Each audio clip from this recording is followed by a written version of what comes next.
Балаңыздын толук кандуу туура тамактануусу анын саламаттыгынын, дени сактыгынын жана ошондой эле келечекте ийгиликтеринин эң негизги булагы.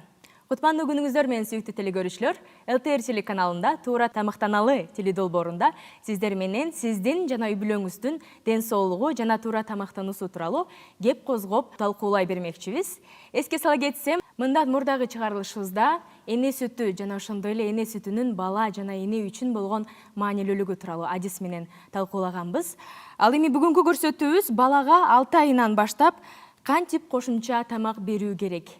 Дал ушул тема алкагында бүгүнкү биздин адис коногубуз менен талкууламакчыбыз. Бүгүн бизде студияда конокто 1 май Бириккен үй бүлөлүк дарыгерлер борборунун директорунун орун басары Искакова Диляра Табалдиевна. Саламатсыздар. Диляра Табалдиевна, студияга кош келдиңиз. Сиз менен бүгүнкү маекти баштаардын алдында биздин атайын сиздин иш жериңизде, ошол эле 1 май Бириккен үй бүлөлүк дарыгерлер борборунда тартылган репортажыбызга назарыңыздарды бурмакчыбыз.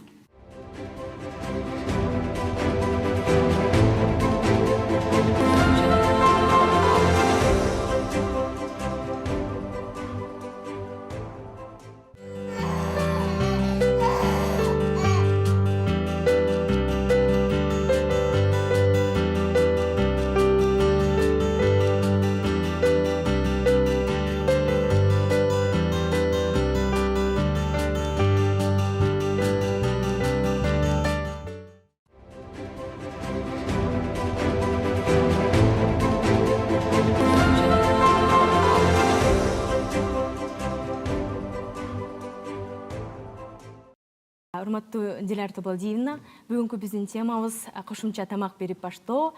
Бүгүнкү телекөрүүчүлөрүбүзгө, энелерге, ата-энелерге дал ушул тема тууралуу кенен маек куруп кеңештерди айтып өтүңүз. Биринчи эле келиңиз анда дал ушул экранда көрсөтүлүп турган баланын өсүү графикасы, өсүү картасы тууралуу сүйлөшсөк. Эмне үчүн дал ушул графика керектелет? Эмне үчүн колдонулат? Мааниси эмнеде? Бул графиканын негизги максаты бала дарыгерге келгенде баланын салмагын жана боюн өлчөгөндөн кийин бул баланын өсүүсү кандай экенин көргөзө турган графикада. Баланын салмагы туурабы, бою туурабы, же балада кандай бир кемчиликтер болуп салмагы өспөй атабы, же бою өспөй атабы, же мүмкүн баланын салмагы ашып кетип, бала толук болуп кеткен. Баланын толуп кеткени дагы коркунучтуу белгилердин бири да. Себеби баланын салмагы аз болгону да, баланын салмагынын көп болгону дагы баланын иммунитетине, кийинки өсүүсүнө, кийинки ден соолугуна чоң таасир тийгизет. Ошол себептен баланы ар бир дарыгерге барганда сөзсүз түрдө салмагын эле эмес, боюн да өлчөп туруу албетте зарыл. Эгерде баланын ошол учурда салмагын текшергенде, боюн текшергенде кандай бир мүчүлүштүктөр, жетишпегендиктер болсо, ал сөзсүз түрдө дарыгер тарабынан калыпка келтирип кеңеш берилиши керек ошол тарапта. Жана айтып кеттиңиз 6 айдан баштап кошумча тамак берүү деп. Эмне себептен 6 айдан баштап балага кошумча тамак беребиз? Эненин эмчек сүтү төрөлгөндөн баштап баланын 6 айга чейинки болгон энергиясын, мындайча айтканда, талабын канагаттандырат эненин сүтү. Бала керектүү өзүнө витаминди, керектүү майды, керектүү сахарды, керектүү белокту эненин сүтүнөн ала алат. Ал эми 6 айдан баштап баланын кыймылы көбөйөт, талап жогорулай баштайт баланын организмине. Ошол маалда биз балага кошумча сырттан тамак беришибиз зарыл. Баягы баланын керек болгон талабын канааттандыруу максатында. Ошол эле учурда биз эмчек эмизүүнү мындан да улантып кошо беребиз. Улантып баштап туруш керек. 2 жашка чейин. 2 жашка чейин улантып. Эгер мүмкүн болсо 2 жаштан өйдө дагы улантып берсе, андан бештер жакшы. Бирок 2 жашка чейин баланы кошумча тамактан сырткары эмчек менен дагы сөзсүз тамактандырышыбыз керек. Чоң рахмат. Ал эми ушул карта боюнча эле жанагы сөз түрдө эне өзүнүн баласы менен ошол барып өлчөп туруш керек экен, демек боюн, салмагын, баласын. Ошону канча жолу жасаш керек? Канча жолу барып туруш керек? Кайсыл ай, кайсыл учурда балким? Бизде азыр биз приказ менен иштейбиз. Азыр 33 приказдын негизинде бала төрөлгөндө дарыгер медсестра менен балага үйүнө барат. Жаңы төрөлгөндөн 3 күнүн ичинде. Бала 2 айында, 3,5 айында, 5 айында, 6 айында, анан 7 айында дарыгерге салмагын өлчөш үчүн, боюн өлчөш үчүн жана 2-3,5 айында кошумча эмдөө алыш үчүн дарыгерге кайрылат. Андан сырткары бала 9 айында жана 1 жашында дарыгерге барып боюн салмагын өлчөтүп турат. Демек сөзсүз түрдө дарыгерге барып өлчүтүп туруу керек. Сөзсүз. Ал эми азыр практика жүзүндө биздин айымдар энелер ошону сөзсүз түрдө кылабы же башында барып анан аягында барып дегендей. Жана ошол сөзсүз түрдө ушул учурларда барып туруусунун маанилүүлүгү эмнеде? Туура айтасыз, бардык эле энелер жоопкерчиликтүү эмес, арасында бар келбей койгондор, бир нече чакырууга карабастан келбей, колунун бош болбой калгандыгына дагы ар кандай себептерге таянып келбей койгон учурлар бар. Бунун коркунучу баланын салмагы түшүп кеткен же баланын салмагынын жогорулуп кеткендигин биз контролго ала албай калабыз. Биз өз учурунда байкасак, ошо туура эмес өсүп атканын, туура эмес салмак кошуп атканын, туура эмес бой өсүп атканын байкасак, биз ошол мүчүлүштүктү жойгонго мүмкүнчүлүгүбүз көбүрөөк. Эртерээк ошол мүчүлүштүктү жое алабыз. Ал эми кеч кайрылып калган маалда бул абдан оорураак болуп калат. Мына бул таблицада көргөзүп турат. Бул жашыл болуп турган линия бул баланын салмагынын боюнун туурасы деген сөз. Бала туура өөрчүп, туура өсүп жатат. Нормалдуу өсүп жаткандыгы. Көрсөткүчү жашыл болуш керек. Ал эми өйдөлөп караганда биринчи деп сызыкчада көрүлүп турганы мынакей бул баланын салмагы кичине жогору семирип кеткенге коркунуч бар деген сөз. 2 деген сызыкча менен караганда бул 2 демек баланын салмагы андан да жогорулап коркунуч семиргенде баланын коркунучу түзүлүп жатат деген. Ал эми 3төн өйдө болсо бала демек медицинада ожирение деп коебуз, баланын салмагы туура эмес өсүп жаткандыгы, ашыкча кошумча кошуп аткандыгы. Ал эми ошол эле ылдый көздөй кеткенде -1 деп сары кызыл болгон белги баланын салмагы азая баштады. Салмагы керектүү, жетиштүү өлчөмдө бала тамак ичпей жаткандыгы, кемчиликтер, мүчүлүштүктөр болуп жатканын белгиси. Ал эми ошол эле ылдый жагында келаткан кызыл сызык -2 деген демек баланын салмагы ылдый, бала салмакты жакшы кошпой атат, балада коркунуч бар. Салмагы жетпей аткандыгы көп себептерден болушу мүмкүн. Мүмкүн бала бир инфекциялык оору менен ооруду, же балага туура эмес тамак берилди, ушул мүчүлүштүктөрдү көрбөй калышыбыз мүмкүн да. Ал эми 3 деген -3 деген бул коркунучтуу белгиле. Баланын салмагы абдан коркунучтуу ылдыйлап кеткен, же салмагы да бою да ылдыйлап кеткен, бул учурда балага тез арада стационардык жардам көрсөтүү зарыл деген сөз. Айтып өттүңүз, өйдө кетсе дагы, ылдый кетсе дагы, жанагы ортодогу сызыкчадан өтө турган болсо, демек кандайдыр бир коркунучтар бар. Булардын себеби кайрадан келип эле тамактанууга келип такалат да ошондо. Сөзсүз түрдө. Адашпасам, ошондо келип эле ошол эле 6 айынан баштап эненин эне сүтү берип башты улантуусу жана ошондой эле кошумча тамак берүүсүнө келип таянабы ошондо? Ошондой. Же энеси балага жакшы тамак бербей атат, же башка дагы мүчүлүштүктөр бар. Бирок көпчүлүк учурда бул тамактануудан. Көпчүлүк ата эне балага кошумча тамак берүүнү эмчегимдин сүтү жетишип атат деген шылтоо менен балага кошумча тамакты кеч берип башташат. Бул дагы баланын организмине терс, туура эмес таасир тийгизет. Кээ бир ата эне жебей атат, түкүрүп салды деген сезим менен туура эмес кабыл алып, ошол учурда дагы балага жакшы жеткиликтүү тамак бербей койгон учурлар көп кезигет. 6 айга жетпей эле тамак берип баштагандар болот, же болбосо 1 жашынан өткөрүп берип баштагандар болот. Ата энелер ошол убакта кандай? 6 айдан башталып бериш керекпи, же ар бир балага карата өзгөрүлүшү мүмкүнбү? Кантип байкоо жүргүзүш керек? Бул баланын ар биринин өзгөчөлүгү бар, бирок ошонткенде дагы бул медициналык жактан такталган нерсе, балага сөзсүз түрдө 6 айдан баштап кошумча тамак бериш керек. Эгерде бала төрөлгөндөн кандайдыр себептер менен кошумча тамак менен тамактанган бала болсо, ошол балага 5-5,5 айынан баштап кошумча тамак берсе болот. Бул жана кургак сүт менен тамактанган балдар. Ошол эле учурда энелерге айта кетет элем, балага 1 жашка чейинки балага уйдун сүтүн бергенге, айран, кефир азыктарын бергенге болбойт. Эмне дегенде бул уйдун сүтү, медициналык термин менен айтканда крупномолекулярный белок деп коет да, белок чоң көлөмдө. Бул ичегиден өтпөйт дагы, ошол жерде жаракатпай да калат дагы ичегиде. Бала акырындап гемоглобин каны кете баштайт да, ошо жарачы аркылуу. Анан баланын каны азайып кетиши мүмкүн. Ошол эле белок, жана чоң белок бөйрөгүнө терс таасир тийгизип, кийин соң бала жетилген маалда мүмкүн 40 жашында, мүмкүн 30-дан өткөндө бөйрөк ооруга чалдыгышы мүмкүн. Ошол себептен балага 1 жашка чейин уйдун сүтүн берүүгө болбойт. Демек биз билген көп маалыматтын баары миф десек болот экен да. Мисалы үчүн эчкинин сүтү өтө пайдалуу болот, уйдун сүтү пайдалуу болот деп эле кичинекей жашынан баштап бул сүттөрдү берип жүргөндөр көп санда экенин билебиз, баарыбыз эле бул ачык жана айкын. Демек маалыматтын жетишпездиги да бул жерде өзүнүн кедергисин тийгизип келет экен. Ал эми ошол эле ата-энелер, мисалы үчүн жана айтып өттүңүз, балам тамакты жебей жатат деп, улантпай коюшат же кошумча тамак бербей коюшат деп. Ошондо ата-энелер биринчи баласына 6 айынан баштап кошумча тамак берип баштаганда кантип башташ керек? Өзгөчө атайын тамак даярдап башташ керекпи? Же жанагы өзү жеп аткан эле тамактарынан ошондон алып айры жасап, мисалы үчүн эзип дешеби, ата-энелер ошентип бергенге аракет кылышат. Кантип башташ керек ошону? Мүмкүн болушунча биринчи жолкусуна, биринчи бала тамакка көнүп кеткенге чейин мүмкүн болушунча өзүнчө тамак берген абдан туура. Өзүнчө болгондо дагы бир эле тамактын түрүн сөзсүз түрдө майдалап, эзип, анан кашыкты эңкейткенде агып кетпегендей. Бул дагы өтө маанилүү. Себеби канча коюу тамак болсо, балага ошончо көбүрөөк энергия берет, көбүрөөк пайдалуураак. Ал эми канча суюк болсо тамак, бала канча көп энергия бербейт да, көп бала витамин ала албайт ал тамактан. Ошол себептен ошол эзип берген боткосу мүмкүн болушунча бир өңчөй, коюу, анан эңкейткенде агып кетпегендей болушу керек. Биринчи тамактын бир түрүнөн баштаган жакшы. Картошка болобу, башка пюреден болобу, бир түрлүү тамактан берип башташ керек да. Биринчи бергенде балага, 6 айлык балага бир күндө бир же мүмкүн 2 жолу 1-2 чай кашыктан берип башташ керек.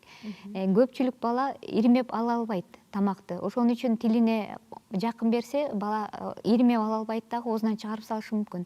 Муну ата-эне түкүрүп койду деп түшүнүшү мүмкүн да. Ошон үчүн бергенде балага мүмкүн болушунча арыраак, кичине тереңирээктен аздан ирмеп, аздан ирмеп юткудай кылып бериш керек. Ошол эле учурда баланы эмчек менен сөзсүз түрдө тамактандыра бериш керек, улантыш керек. Эмчек өмзүнү сөзсүз уланта бериши керек. Анан бир күндө 1-2 жолу 1-2 кашыктан бердиңби, бала жакшы кабыл алса тамакты, ошол калыпта 2-3 күн, бир жуманын ичинде ошол бир тамакка көндүрүп, андан кийин башка экинчи тамакка акырындап кошуп көндүрө башташ керек. Бала тамакка көнгөндөн кийин өзү жеген стөлдөгү тамактан жедирсе болот. 6 айлык балага акырындап баягы көлөмдү көбөйтүп отуруп, 6 айлык бала ошо кесе менен, чыны менен эсептегенде 250 мл чыныны алганда, ошонун 3төн 2син бергенге аракет кылыш керек 6 айлык балага. Ошону 1 же 2 жолу. Сөзсүз түрдө тыгып, оозуна тыгындап эмес, баланын табитине жараша мүмкүн болушунча ушул көлөмдү балага жедиргенге аракет кылыш керек. Ошол жанагы берип аткан тамактын сапатын сөзсүз караш керек. Бай энелер балага тамак даярдаардын алдында сөзсүз түрдө колун жуушу керек. Ошол эле учурда баланын да колун жууганга үйрөтүш керек. Ошо 6 айлык баланын колун да жууп, тамак ичирердин алдында. Анан эне өзүнүн колун жууп, ошо санитардык таза абалды дагы сактап, тамакты жылытпаганга, ар бир бергенде балага жаңы тамак жасап, жаңы таза жасап бергенге аракет кылышы керек. Ал эми ошол эле жанагы базарда сатылган кошумча тамактар пайда болбодубу? Ошол эле пюре, смесь түрүндө кошумча тамактардын түрү көбөйдү. Ата-энелер өзүнүн балким убактысын үнөмдөгүсү келеби, ошол кошумча тамактарды алып баласын ошол кошумча жасалган даяр тамактар менен тамактандырууга аракет жасашат. Буга оюңуз кандай? Эгерде такыр убактысы болбосо, шашылыш болсо мүмкүн берсе болор, бирок менин дарыгер катары айтарым, балдарга табигый жаратылыштан өзүңөр жасаган, кол менен жасаган, үйдө даярдалган нерседен ашык нерсе жок болуш керек. Эмне болсо дагы баягы банкадагы пюре болобу же башка тамак болобу, ал сөзсүз түрдө консервант кошулат. Себеби анын сапатын бузулбаш үчүн, сапатын сактап турганга сөзсүз түрдө консервант кошулат. Жана ата-энелер вакцинага каршы чыкканда составында консервант бар экен деп айтат. Себеби дегенде вакцинада сакталып дары сакталып келиш үчүн консервант болуш керек любой. А ошол эле сыяктуу баланын тамагында да консервант болот. Ошон үчүн мүмкүн болушунча айла жоктон берсе болот го, анан бирок мүмкүн болушунча ата эне өзүнүн үйүнөн жасалган, колдо жасалган тамакты берсе абдан сонун болот эле. Биздин базарларда, биздин Кыргызстанда бизге керектүү тамак аш кеңири. Бала жей турган. Ошол эле ашкабак, ошол эле кабачки, баклажан, ошол эле картошка, капуста, брокколи. Ошо тамактын баардык түрү биздин Кыргызстандын базарында жетиштүү, анан аябай кымбат деп айтпайм. Жеткиликтүү, алганга жеткиликтүү. Ошол эле баланын тамагына жана бизде кургатылган өрүк, кургатылган мейиз өзүнүн эле. Ошолор дагы баланын организмине абдан керектүү, калийге бай, абдан керектүү минералдык заттарга бай. Ушул кургатылган жемиштерди дагы алдын ала жууп тазалап, майдалап, керектүү өлчөмдө ошону дагы тамагына кошуп берсе абдан сонун болот эле. Жаңгак, семичке ошол эле. Булардын баары баланын акыл өсүшүнө, дене түзүлүшүнө, өсүшүнө абдан жакшы таасир тийгизет. Ал эми чай мисалы үчүн чай өзгөчө мындай көп практикалык жүзүндө көрүп келебиз. Энелер чайга эле өзүчө айткан чайды берип баласына, же ошол эле чайга эле дайыма эле печенье сыяктуу мисалы үчүн таттууларды ошого эзип, ошого даярдап бергенге үйрөнүп калышкан, көнүп калышкан. Бул бат, ыңгайлуу жана бала дагы таттуу болгондуктан жакшы көрүп жейт дешет. Мисалы үчүн ушул туурабы? Бул эң чоң көйгөй да, биздин Кыргызстандагы эң чоң көйгөй. Бизде Кыргызстанда эмне үчүн канас балдар көп, эмне үчүн канас энелер көп? Бунун эң биринчи себеби чай. Биз балдарга ошо энелерге айтып келебиз, чайды балага бергенге такыр болбойт. Чай бала жеп аткан тамактагы темирди өзүнө алат дагы, мындайча айтканда нейтрализовать этип, жаратпай салат ошол темирди. Балага канча эт берген күндө да, канча пайдалуу нерсе берген күндө дагы чай ошону тартып алат, айрыкча темирди. Ал бала кийин соң каназ болуп чоңоет. Каназ болгон эмнеден коркобуз? Каназ баланын ден соолугу эле, иммунитети эле начар эмес. Кан айлануу системасы мээ биринчи кислород жетпегенин мээ биринчи сезет. Акыл эсини начарлай баштайт, окуусу начарлай баштайт, тентек боло баштайт, кийин тил укпай калат. Ушунун баарынын биринчи себеби каназдуулукта, а каназдуулукка келип эле баягы чай күнөөлүү болуп чыгат. Ошон үчүн энелер, ата энелер биринчи кезекте ушу чайды балдарга бербегенге аракет кылышы керек. Чайды токтотуп, жөн эле сууга ошол эле варенье салып коелу, ошол жанагы өрүк кактарыбыз көп да биздин Кыргызстанда. Алма анын кагы бар, өрүктүн кагы бар, ошондон компот жасап берсе бул абдан сонун болот эле. Чоң рахмат Диляр Табал дейм. Урматтуу телекөрүүчүлөр, 6 айдан баштап сөзсүз түрдө балаңызга кошумча тамак берип баштаңыз. Бүгүнкү биздин студиядагы Адистин айтуусу боюнча кеңештериңиз, көңүл буруңуз. Ал эми азыр кезекти бат даярдап отурчу тамак рецепттери менен бөлүшмөкчү. Бизден алыстабаңыздар, биз менен калыңыздар.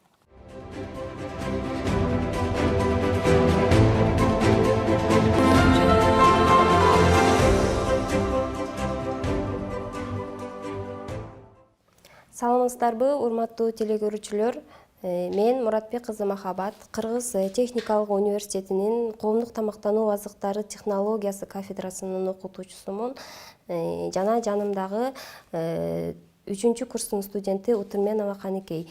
Бүгүн сиздерге 6 айдан 12 айга чейинки жаш балдар үчүн ток эти жана чечевицадан жасалуучу суп пюрени көргөзөбүз. Анын үчүн бизге кичине ток эти, кызыл чечевица, 1 сабиз жана 1 картошка керектелет. Бул супту жасоо үчүн биринчиден ток этин биз анча чоң эмес 4 чарчы кылып туурап алабыз.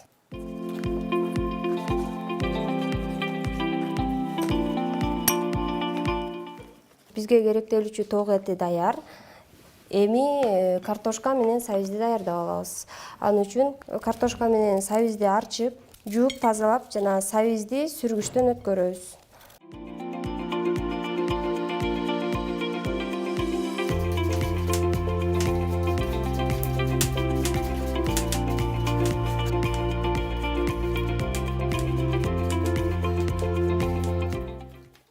Мына биз жашылчаларды туурап, азыктардын баарын даярдап алдык. Эми ашканага даярдоо үчүн кеттик.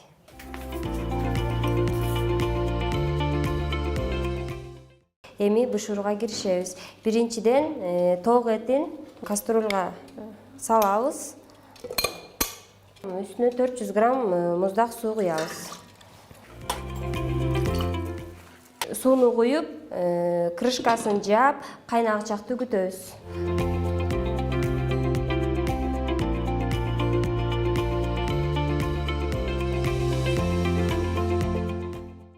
Мына биздин ток эти дагы кайнап чыкты. Биз азыр мунун көбүгүн алабыз биринчиден.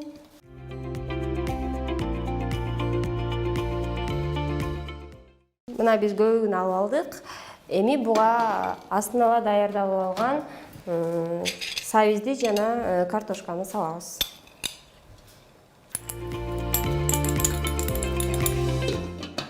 Сабиз менен картошка 7-10 мүнөт кайнагандан кийин биз татымына жараша бир аз туз кошобуз.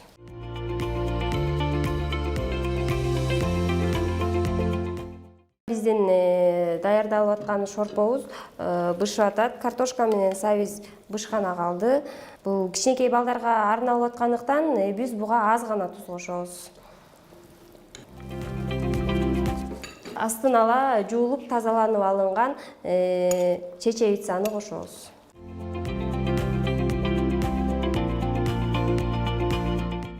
Чечевица 10-12 минутада даяр болот. Чечевица менен ток этинен суп пюребиз даярдалып жатат.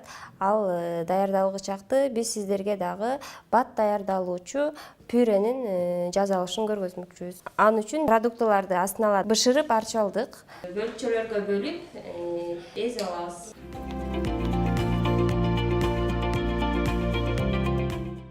Бул картошка менен сабизден жасалган пюрени аябай шашып атсаңыз, жазап жаныңызга капкагы жабылган бир идишке салып, өзүңүзгө ыңгайлуу жаныңызга салып алсаңыз болот.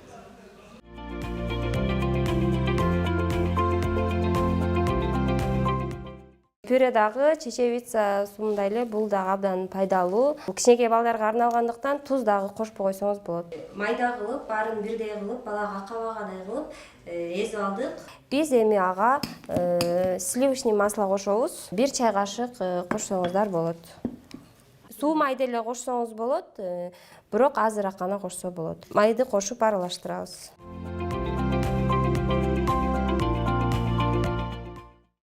Майды кошуп аралаштырып алдык.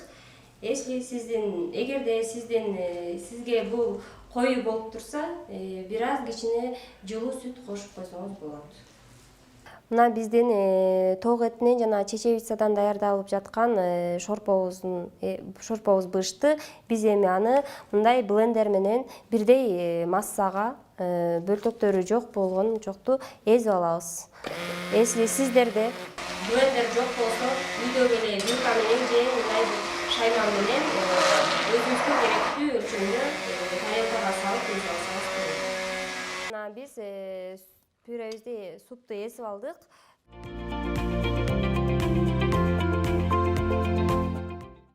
Бул жакта дагы картошка менен сабизден жасалган пюребизди дагы даяр болду бардыгы. Мына биздеги бүгүнкү жасалып аткан биздин тамактар даяр болду. Сиздин убактыңыз көбүрөөк болсо, ток этини жана чечевицадан суп пюрени жасап алсаңыз болот. Аябай эле шашып атсаңыз, анда картошка менен сабизден пюрени жасасаңыз болот. Бул экөө тең эле пайдалуу. Сатып алгандан көрө пайдалуу кылып үйдөн жасап берсеңиз болот. Тамагыңыздар таттуу болсун, туура тамактаналы.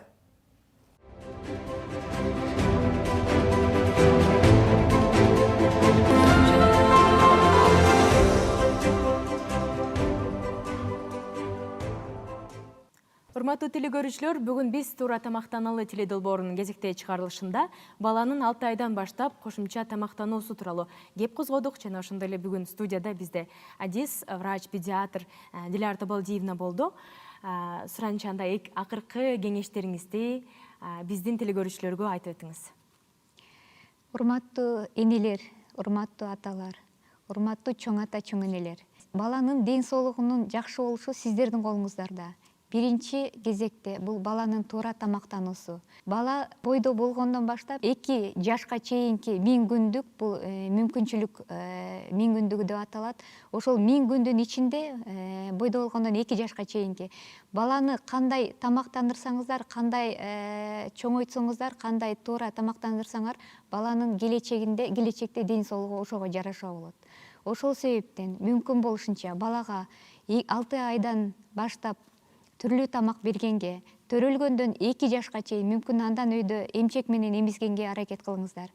Кошумча тамак бергенде сөзсүз түрдө кандай тамак берип атасыздар, кандай түрлөп берип атасыздар. Себеби баягы көнгөн балага тамакка мүмкүн болушунча ошо тамагына 5-6 түрлүү нерсе кошуп берсе, канча көбүрөөк болсо, бала ошончо көбүрөөк витамин, көбүрөөк азык заттарды алат дагы, кийинки ден соолугу ошончо чың, бою узун, ушундай акылдуу балдарды келечекте күтөбүз.